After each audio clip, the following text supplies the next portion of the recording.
আমার শিক্ষক একবার একটি গল্প বলেছিলেন। এক ব্যক্তি তার ছেলেকে নিয়ে একটা পার্কে হাঁটছিল। তারা একসাথে হাঁটছিল। ছেলেটি গাছের উপর একটা কাক দেখে বলল, বাবা এটা কি, এটা কি? বাচ্চার বয়স ছিল 2 বছর। বাবা বলল, এটা একটা কাক। ছেলে আবার বলল, বাবা এটা কি? বাবা আবার উত্তর দিল, এটা একটা কাক। আচ্ছা ঠিক আছে, বাবা এটা কি? বাবা বলল, এটা একটা কাক। ও কাক, এটা কি? এটা একটা কাক। এভাবে 10 মিনিট ছেলেটি বাবাকে প্রশ্ন করে গেল। বাবা 30 বার উত্তর দিলেন। তিনি একটা ছোট ডায়েরিতে লিখে রাখলেন, আমার ছেলে আজ পার্কে হাঁটার সময় একটি কাককে নিয়ে 30 বার প্রশ্ন করেছে, যেটা ছিল পৃথিবীর সবচেয়ে সুন্দর জিনিস। 30 বছর পর, ছেলের বয়স এখন 2 বছর না, তার বয়স 32 বছর। বাবা ছেলেকে ফোন করলো, আমি কি তোমার কাছে আসতে পারি? ছেলে উত্তর দিল, বাবা এটা ঠিক দেখা করার সময় না। বাবা বললেন, আমাকে কিছুক্ষণ সময় দাও, আমার 10 থেকে 15 মিনিট দরকার, শুধু এইটুকু সময় হলেই চলবে। চলো গাড়িতে করে বের হই, তোমার সাথে কিছু ব্যাপারে কথা আছে। ছেলে বেশ বিরক্ত হয়ে, ঠিক আছে। বাবা আসলেন এবং গাড়িতে উঠে ছেলেকে নিয়ে পার্কে গেলেন। ছেলে মহা বিরক্ত হয়ে বলল, এসব কি বাবা, আপনি কি খুব দ্রুত বলতে পারবেন? আমার কাজ আছে। বাবা বললেন, শুধু আমার সাথে হাঁটো। তারা হাঁটছিল এবং গাছের উপর একটি কাক দেখতে পেল। বাবা বললেন, বৎস এটা কি? তুমি কি সত্যিই জানতে চাও এটা কি? এটা একটা কাক। ও বৎস এটা কি? ছেলে এবার প্রচন্ড রেগে গেল। এটা কি একটা খেলা? আমার কাজ আছে, ঠিক আছে? এটা একটা কাক, আপনি কি দেখতে পাচ্ছেন না? আমি গত মাসেও আপনাকে নতুন চশমা এনে দিয়েছি, আমার সাথে এমন কেন হচ্ছে? বাবা আপনি কেন এত জটিল? আমি বুঝতে পারছি না সমস্যাটা কোথায়। জাস্ট বলেন কি বলতে চান। আমি ব্যস্ত আছি, ঠিক আছে? বাবা তার ডায়েরির পাতা খুলে বলল, বৎস ঠিক এরকম একটা ঘটনা 30 বছর আগে ঘটেছিল। আমরা এই পার্কে হাঁটছিলাম, তুমি একটি কাক দেখেছিলে। তুমি 30 বার আমাকে এটার সম্পর্কে জিজ্ঞেস করেছিলে, আমি প্রতিবার হেসে উত্তর দিয়েছিলাম। আর এখন তুমি দ্বিতীয়বারও উত্তর দিতে পারছো না। আমরা আমাদের পিতামাতাকে কি দিচ্ছি? মূল বিষয় হলো, আল্লাহ প্রথমে নিজের কথা উল্লেখ করেছেন, তারপর পিতামাতার কথা উল্লেখ করেছেন। তোমরা নিজেরাই চিন্তা করো, তারা তোমাদের জন্য কি করেছেন এবং তোমরা তাদের জন্য কি করছো। এমন অনেক পিতামাতা আছেন, যখন তাদের সন্তান আইসিইউতে থাকে, তারা ছোট্ট গ্লাস বক্সের দিকে তাকিয়ে দাঁড়িয়ে থাকেন, যার ভিতরে শিশুটি আছে। দিন রাত 24 ঘন্টা হাসপাতালে শুধু দাঁড়িয়েই থাকেন, কখনো বসেন না, শুধু দাঁড়িয়ে থাকেন। ভেন্ডিং মেশিনের খাবার দিয়েই তাদের জীবন চলছে।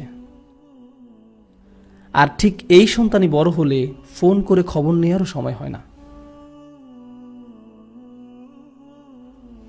কত মা তার সন্তান ভূমিষ্ঠ করতে মৃত্যুর কাছাকাছি চলে যায়, আর এখন তার ফোনের উত্তর দেওয়া অনেক কঠিন হয়ে পড়েছে। আর এখন তাকে কি দিচ্ছেন? সারাদিন 2 মিনিটের মতো সময়। তাকে কিছুটা গুরুত্বপূর্ণ ভাবতে দিন। এটা কতটা অন্যায্য যে আপনি তাদের নিকট ছিলেন সবচেয়ে গুরুত্বপূর্ণ, আর এখন তারা আপনার কাছে গুরুত্বহীন। এটা কতটা ন্যায় বিরুদ্ধ। তারা এই যন্ত্রণা প্রতিদিন বয়ে বেড়ায় যে আমি আমার সন্তানের কাছে কিছুই না, আমি তাদের কাছে কিছুই না, আমি তাদের কাছে মূল্যহীন, আমার জন্য তাদের হাতে কোনো সময় নেই। কোনো কিছু আপনার কাছে মূল্যবান মনে হলে তাতে আপনি সময় দান করেন। বেশিরভাগ ক্ষেত্রে এই সময় আমরা পিতামাতার কাছ থেকে দূরে সরে থাকতে চাই। আপনি আপনার বন্ধুদের সাথে থাকতে চান, নিজের মতো করে থাকতে চান, মাতা পিতার সাথে থাকতে চান না।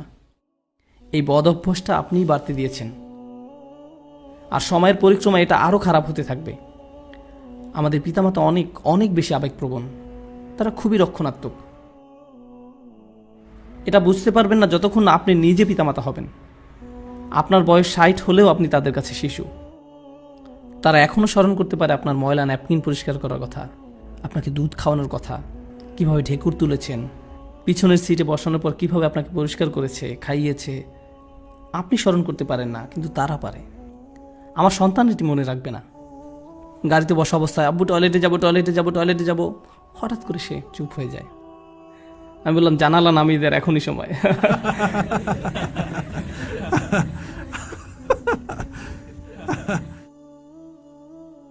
তারপর সে বলা শুরু করলো, আমি ঈদে কোন খেলনা পাবো। আমি ভাবলাম, ওকে, গাড়ি চালানোর জন্য আজ ভালো সময় নয়। তারপর সে যখন কলেজ থেকে গ্রাজুয়েশন করেছে, একদিন বিয়ে করেছে, সে তখন আর এটা মনে রাখবে না। কিন্তু কে কখনো ভুলে যাবে না? আমি কখনো ভুলে যাব না। আমি ভুলবো না তাকে কিভাবে বাথরুমে নিয়েছি, তাকে পরিষ্কার করেছি, জামা পরিয়েছি। সে বলেছিল, আব্বা এই স্পাইডারম্যান পোশাকটা পরিয়ে দিন। আমার সন্তানের কিছুই মনে রাখবে না, আমি রাখবো, আমি মনে রাখবো। এই একই শিশু যখন পিতাকে একদিন বলে, বাবা আমি ঠিক তোমাকে বুঝতে পারি না, আমার হাতে একদম সময় নেই, এটা আসলেই তাকে দুঃখ দেয়, এটা আসলেই তাকে দুঃখ দেয়। ঠিক এই আচরণটাই আমি আপনি আমাদের পিতামাতার সাথে করে থাকি। তারা ছিল আমাদের জীবন, আমাদের জন্য তারা তাদের জীবন দিয়েছেন, তাদের ক্যারিয়ার বিসর্জন দিয়েছেন, তাদের ছুটি, তাদের বন্ধু বান্ধবদের সঙ্গ ত্যাগ করেছেন। আপনি জানেন সেটা? আমি এটা এখন জানি, আমি তখন জানতাম না। আপনি আসার আগ পর্যন্ত তাদের জীবনের এক ধরনের পরিকল্পনা করা ছিল, আর আপনি আসার পর আপনিই হয়েছেন তাদের পরিকল্পনা, আপনিই তাদের সব কিছু। এখন একটা কিছু আপনার মন মতো না হলেই আপনি রাগান্বিত হয়ে পড়েন, কিছুই শুনতে চান না, তাদের সাথে রেগে কথা বলেন। আমরা এখানে এই মুহূর্তে ইসলাম নিয়ে আলোচনা করছি না, আমরা শালীনতার কথা বলছি।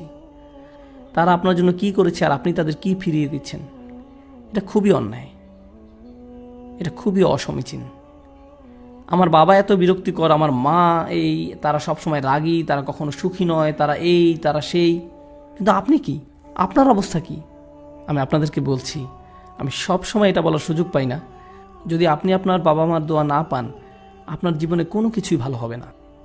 আপনার জীবনের কোনো কিছুই ভালো হবে না যদি তারা আপনার কাছ থেকে সুখী না হয়। তাদের সুখী করার জন্য আপনাকে সব করতে হবে।